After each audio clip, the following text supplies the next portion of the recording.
Sir నమస్కారం sir. నమస్తే. Sir Iran, Israel మధ్య కొన్ని రోజుల నుంచి కూడా వార్ నడుస్తుంది మనకు తెలిసిందే. అయితే ఇప్పుడు ఇజ్రాయెల్ ఏం చేసిందంటే ఇరాన్‌లో ఉన్న అణుబాంబులు ఎక్కడైతే ఉంటాయో వాటిపైన ఆ స్థావరాలపైన దాడులు చేసిందని, మొత్తం రేడియేషన్ ఇరాన్‌లో లీక్ అయిపోయిందని చెప్పేసి వార్తలొస్తున్నాయి సార్. అయితే దీని పట్ల అఫీషియల్‌గా వాళ్ళు అనౌన్స్‌మెంట్ చేయకపోయినా కూడా ఏదైతే విస్తృత స్థాయిలో సర్క్యులేట్ అవుతుంది. ఇరాన్‌లో పరిస్థితి ఏ విధంగా ఉంది? మరి ఇజ్రాయెల్ ఎన్ని అణు స్థావరాల మీద దాడి చేసింది? మరి ఇరాన్‌లో ఏ విధంగా ఇప్పుడు ప్రెజెంట్ కండిషన్ ఏ విధంగా ఉంది? ఎర్లీ మార్నింగ్ నుంచి ఒక న్యూస్ వైరల్ అవుతుంది. అదేంటంటే ఇరాన్‌లో ఈ న్యూక్లియర్ ఫెసిలిటీస్ మీద ఇజ్రాయెల్ దాడి చేసిందని. ఆ దాడిలో రేడియేషన్ అక్కడ ఉన్న న్యూక్లియర్ యురేనియం నిల్వలు అవన్నీ ఉన్నాయి కదా! వాటి మీద దాడి చేయడం వల్ల అక్కడి నుంచి రేడియేషన్ వ్యాపించి చుట్టుపక్కల ఉన్న ప్రజలు వందలాది మంది లేదా వేలాది మంది చనిపోయారని, దీన్ని ఇరాన్ దాచిపెడుతుందని చెప్తున్నారు. అసలు ఇందులో నిజం ఉండే అవకాశం ఉందా? అసలు ఇప్పటివరకు ఇరాన్ ఎన్ని సైట్ల మీద దాడి చేసింది? ఇంకా ఎన్ని సైట్ల మీద చేయాలి? అమెరికా అవసరం ఇజ్రాయెల్‌కి ఏముంది? అట్లాగే ఇంటర్నేషనల్ ఆటమిక్ ఎనర్జీ ఏజెన్సీ అంటే ఈ మొత్తం ప్రపంచంలో ఏ దేశంలో అయినా న్యూక్లియర్ ఫెసిలిటీస్ ఎలా ఉన్నాయి వీటినన్నిటిని పర్యవేక్షించే ఒక ఏజెన్సీ ఉంది. ఆ ఏజెన్సీ దీని గురించి రేడియేషన్ గురించి ఏం చెప్తుంది? సో ఈ విషయాలు మనం మాట్లాడుకుందాం. మామూలుగా ఆపరేషన్ రైజింగ్ లయన్ పేరుతో ఇజ్రాయెల్ ఈ నెల 13వ తేదీన ఇరాన్ మీద దాడులను మొదలుపెట్టింది. ఆ దాడిని ఇరాన్ ఊహించలేదు, ప్రిపేర్ అవ్వలేదు. ఎందుకంటే ఇరాన్ అమెరికాతో చర్చల్లో ఉంది. ఆల్రెడీ 5 దఫాలు చర్చలైనాయి. మళ్ళీ 15న చర్చ ఉంది. సో 15న డిస్కషన్ ఉంది కాబట్టి 13th అటాక్ చేస్తారని వాళ్ళు ఊహించలేదు. ఎందుకంటే చర్చలు ఫెయిల్ కాలేదు, కంటిన్యూ అవుతున్నాయి. అమెరికా చర్చిస్తూనే ఉంది తమతో. ఈ లోపల ఇజ్రాయెల్ అటాక్ చేస్తుందని ఊహించలేదు. అందువల్ల మొదటి 12 గంటలు ఇజ్రాయెల్ ఇరాన్‌కి ఒక చరిత్రలో ఎప్పుడూ ఎరుగనంత నష్టం చేకూర్చగలిగింది. అంటే ముఖ్యంగా వాళ్ళ మిలిటరీ కమాండర్స్‌ని, టాప్ కమాండర్స్ టోటల్‌గా ఒక 20 మంది వరకు, అంటే కన్వెన్షనల్ మిలిటరీ అండ్ ఐఆర్‌జీసీ ఉంటది. ఐఆర్‌జీసీ అంటే ఇస్లామిక్ రెవల్యూషనరీ గార్డ్ కోర్. ఈ 2 రకాల మిలిటరీకి సంబంధించిన టాప్ 20 కమాండర్స్‌ని చంపేసింది. తర్వాత ఇంటెలిజెన్స్ అధికారుల్ని ఒక 10 మందికి పైన చంపేసింది. అన్నిటికంటే కూడా న్యూక్లియర్ సైంటిస్టులు మెహదీ బెహ్రాన్‌బీ గాని, ఫరేయాన్ అబ్బాసీ గాని ఇలాంటి టాప్ న్యూక్లియర్ సైంటిస్టులను కూడా ఇజ్రాయెల్ చంపేసింది. ఈ నేపథ్యంలో ఇరాన్ మెల్లగా మేలుకొనింది, తమ తప్పులను తెలుసుకునింది.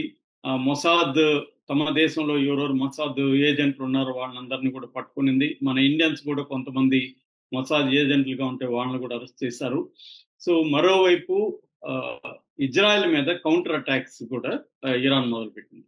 ఈ నేపథ్యంలో ఏంటంటే ఇప్పుడు కొన్ని అసలు ఇజ్రాయెల్ ఎందుకు ఇరాన్ మీద దాడి చేస్తానని చెప్పిందంటే ఎగ్జిస్టెన్షియల్ థ్రెట్ ఉంది ఇరాన్ నుంచి. ఎందుకంటే ఇరాన్‌లో యురేనియం నిల్వలు ప్రమాదకరంగా వాటిని ప్యూరిటీ పెరుగుతూ ఉంది. మామూలుగా 60% ప్యూరిటీ ఉంటే సివిల్ న్యూక్లియర్ ఎనర్జీ కోసం వాడతారనమాట. 60 అంతవరకు అలో చేస్తుంది. అదేమి ఇల్లీగల్ కాదు. 60 వరకు ఉండొచ్చు. కానీ 90 వరకు వెళ్తుంది. నిల్వల్ని పెంచుకుంటుంది. కాబట్టి 2 వారాల్లో అది న్యూక్లియర్ బాంబు తయారు చేయగలిగిన క్యాపబిలిటీస్‌ని అది పెంచుకుంటుంది. దీన్ని మేము ధ్వంసం చేయకపోతే ఇరాన్ నుంచి మాకు ప్రమాదం ఉంది. అందుకని ఎగ్జిస్టెన్షియల్ థ్రెట్‌ని మేము ఎదుర్కోవడానికి సెల్ఫ్ డిఫెన్స్‌గా మేము అటాక్ చేస్తామని ఇజ్రాయెల్ చెప్పుకుంటుంది. దీన్నెవడు సపోర్ట్ చేయలేదు, అది వేరే విషయం. ప్రపంచంలో ఒక అమెరికా తప్ప మిగతా అన్ని దేశాలు కూడా ఖండిస్తున్నాయి. బట్ ఇజ్రాయెల్ అలా చెప్పుకొని దాడి చేసింది. సో అందుకని దాని గోల్ ఏంటి? మొదటి గోలు ఇరాన్‌లో ఉండే న్యూక్లియర్ ఫెసిలిటీ మీద, యురేనియం నిల్వల మీద దాడి చేసి దాన్ని ధ్వంసం చేయడం. అట్లాగే దాన్ని ఉపయోగించుకునే బ్రెయిన్స్‌ని, సైంటిస్టుల్ని చంపడం. సో మొదటి ఒక గోల్ అయితే నెరవేరింది. మాక్సిమం సైంటిస్ట్‌ని చంపేస్తారు. అయితే ఇంకా ఇరాన్‌లో వీటిని వాడగలిగిన సైంటిస్టులు అయితే ఇంకా ఉన్నారని చెప్తున్నారు ఎక్స్పర్ట్స్. రెండవది ఇప్పుడు ఈ ఆటమిక్ ఎనర్జీ ఏరియాల్లో ఉన్న వాటి న్యూక్లియర్ సైట్ల మీద దాడులని చేసింది. మొదటగా నంతాజ్ అనే ఒక సైట్ మీద దాడి చేసింది, న్యూక్లియర్ సైట్ మీద. నంతాజ్ వచ్చి పైలట్ ఫ్యూయల్ ఎన్రిచ్మెంట్ ప్లాంట్ అంటారు దాన్ని. ఈ ప్లాంట్ లో ఉన్న అది గ్రౌండ్ లెవెల్లో ఉన్నవన్నిటినీ ధ్వంసం చేసేసింది. అంటే మరి లోపల కంటే కూడా పైన ఉన్న గ్రౌండ్ లెవెల్ అన్ని కూడా ధ్వంసం చేసింది. దానివల్ల రేడియేషన్ అయితే లీక్ అయిందని చెప్తున్నారు. దాన్ని మేనేజ్ చేసాం, ఇమ్మీడియట్ గా ఎమర్జెన్సీ ప్రోటోకాల్స్ ఫాలో అయ్యి ఇరాన్ మేము మేనేజ్ చేసామని చెప్తున్నారు. సో దాని శాటిలైట్ ఇమేజెస్ ఇరాన్ అధికారులతో మాట్లాడి ఇంటర్నేషనల్ ఆటమిక్ ఎనర్జీ ఏజెన్సీ వాళ్ళు మేనేజ్ చేశారు అని ప్రకటించింది.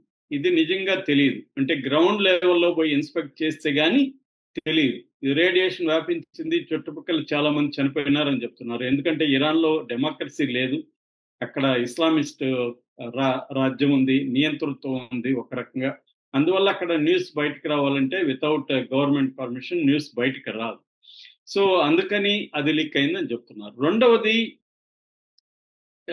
ఇస్ఫహాన్ అనే ఇంకొక న్యూక్లియర్ సైట్ ఉంది. ఇది వచ్చి ప్రధానంగా ల్యాబొరేటరీ ఉంటుంది, ఇక్కడ రీసెర్చ్ ఫెసిలిటీ ఉంటుంది. తర్వాత యురేనియం కన్వర్షన్ ఫెసిలిటీ అంటారు, యూసీఎఫ్. యురేనియం ని కన్వర్ట్ చేస్తారన్నమాట, యురేనియం మెటల్ ప్రొడక్షన్ లేకి దాన్ని కన్వర్ట్ చేస్తారు. సో ఆ ఫెసిలిటీ ఉంది. ఇక్కడ కూడా దాడి చేసింది. ఇక్కడ ఏంటంటే దాడి చేయడం వల్ల యురేనియం పార్టికల్స్ బయటకు వచ్చేసాయని చెప్తున్నారు. మనకి గతంలో చెర్నోబిల్, తర్వాత ఫుకుషిమా, జపాన్లో ఫుకుషిమా, సోవియట్ యూనియన్లో చెర్నోబిల్, ఇప్పుడు అది ఉక్రెయిన్లో ఉంటుంది.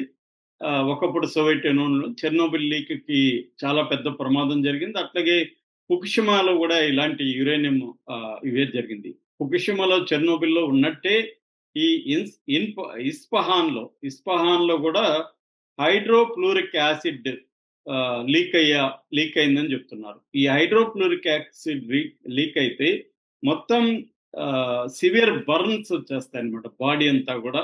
తర్వాత రెస్పిరేటరీ సిస్టము చెడిపోతుంది, క్యాన్సర్ వచ్చే అవకాశం ఉంది, కిడ్నీలు పాడే అవకాశం ఉంది, మనిషి డెత్ కూడా సంభవించే అవకాశం ఉంది. ఇక్కడ బేసిక్గా ఏంటంటే ఇవన్నీ కూడా ఇక్కడ జరుగుతున్నాయి. సో ఇక మూడవది అరక్ అనే ఒక దీని మీద చేశారు, ఈ ఫెసిలిటీ మీద. ఇది అరక్ వచ్చి హెవీ వాటర్ ఫెసిలిటీ అన్నమాట, న్యూక్లియర్ ప్లాంట్. అయితే ఇక్కడ ఏమి లీక్ అయ్యింది కానీ ఏమీ లేదని చెప్తున్నారు. ఇప్పుడు పోర్ట్ అని ఒకటి ఉంది. ఈ పోర్టు మీద చేయలేక ఇజ్రాయెల్ అమెరికాని అడుగుతుంది. ఎందుకంటే పోర్ట్ అనేది